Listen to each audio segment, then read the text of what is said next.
আসন্ন জাতীয় সংসদ নির্বাচনের প্রস্তুতি নিয়ে প্রধান উপদেষ্টার নেতৃত্বে দ্বিতীয়বারের মতো সমন্বয় সভা অনুষ্ঠিত হয়েছে।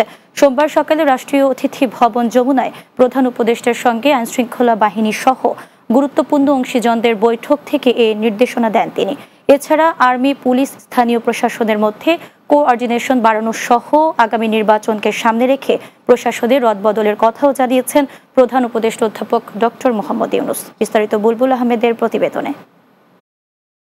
সোমবার সকালে রাষ্ট্রীয় অতিথি ভবন যমুনায় প্রধান উপদেষ্টা অধ্যাপক ডক্টর মোহাম্মদ ইউনূসের সভাপতিত্বে আগামী নির্বাচনের প্রস্তুতি বিষয়ে আইনশৃঙ্খলা বাহিনীর এক পর্যালোচনা সভা অনুষ্ঠিত হয়। এতে আগামী জাতীয় সংসদ নির্বাচনকে সামনে রেখে আইনশৃঙ্খলা বাহিনীর প্রস্তুতি এবং আইনশৃঙ্খলা পরিস্থিতি সহ নানা বিষয়ে আলোচনা হয়।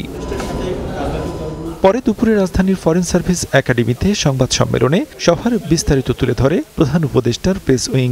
চিফ অ্যাডভাইজারের নেতৃত্বে মিটিংটা হয়েছে। প্রধান উপদেষ্টার প্রেস সচিব শফিকুল আলম বলেন, আগামী নির্বাচনকে সামনে রেখে সেনাবাহিনী, পুলিশ ও স্থানীয় প্রশাসনের মধ্যে সমন্বয় বাড়ানোর নির্দেশ দিয়েছেন প্রধান উপদেষ্টা। সামনে যে ইলেকশন আসছে, ইলেকশনের যে প্রস্তুতি আমাদের কিরকম এবং সেই অনুযায়ী আমরা কি কি কাজ আরও করতে পারি জোরদারভাবে, সেগুলো নিয়ে আলাপ হয়েছে। শফিকুল আলম জানান, নির্বাচনের আগে পুলিশের প্রস্তুতির কথা বলা হয়েছে। বলেন, আগামীতে 1.5 লাখ পুলিশের ট্রেনিং দেওয়া হবে বলে প্রধান উপদেষ্টাকে অবহিত করেছেন পুলিশের আইজিপি। ইলেকশনকে সামনে রেখে আপনারা জানেন যে প্রচুর ডিসইনফরমেশন অলরেডি সার্কুলেট শুরু হয়েছে, সামনে এটা আরও ইন্টেন্সিফাই করবে। আমরা খুব দ্রুততার সাথে এই ডিসইনফরমেশনগুলোকে আমরা ডিবাঙ্ক করতে পারবো, সেইটার একটা ক্রিয়েট করার চিন্তাভাবনা হচ্ছে।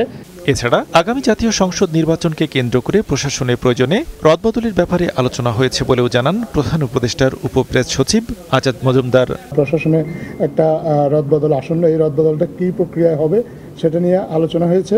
বুলবুল আহমেদ, বাংলা টিভি,